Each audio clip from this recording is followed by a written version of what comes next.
नाज़रीन कैची न्यूज़ वली कार मां आहियां ज़ुबैर खोड़ो हेडलाइंस मां सुबह खां पहिरां शुरूआत कंदासीं। उत्तर राजस्थान जे इलाइक़े गुलाम खान में पुलिस एहलकार जे घर ते हमलो थियो आहे। फायरिंग में 2 औरतुनि समेत 8 ॼणा ज़ख़्मी थी पिया आहिनि। ब्रेकिंग न्यूज़ ॾींदासीं। उत्तर वज़ीरिस्तान जे तालके गुलाम खान में पुलिस एहलकार जे घर ते हमलो थियो आहे। फायरिंग में 2 औरतुनि समेत 8 ॼणा ज़ख़्मी थी पिया। ज़ख़्मियुनि मां 3 जी हालत गणति जोगी ॿुधाई पई वञे, जॾहिं त पुलिस मुताबिक़ उत्तर वज़ीरिस्तान में ज़ख़्मियुनि खे खणी वेंदड़ गाॾी भरिसां बि धमाको थियो आहे। वाक़िए जी जांच शुरू करे छॾी आहे।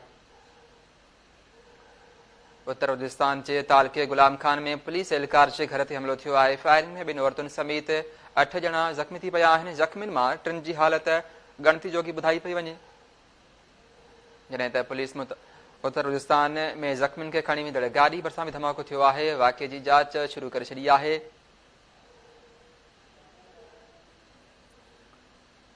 नाज़रीन, उत्तर वज़ीरिस्तान जे तालके गुलाम खान में पुलिस एहलकार जे घर ते हमलो थियो आहे। फायरिंग में 2 औरतुनि समेत 8 ॼणा ज़ख़्मी थी पिया आहिनि। ज़ख़्मियुनि मां 3 जी हालत गणति जोगी ॿुधाई पई वञे। पुलिस मुताबिक़ उत्तर वज़ीरिस्तान में ज़ख़्मियुनि खे खणी वेंदड़ गाॾी भरिसां बि धमाको थियो आहे। वाक़िए जी जांच शुरू करे छॾी आहे।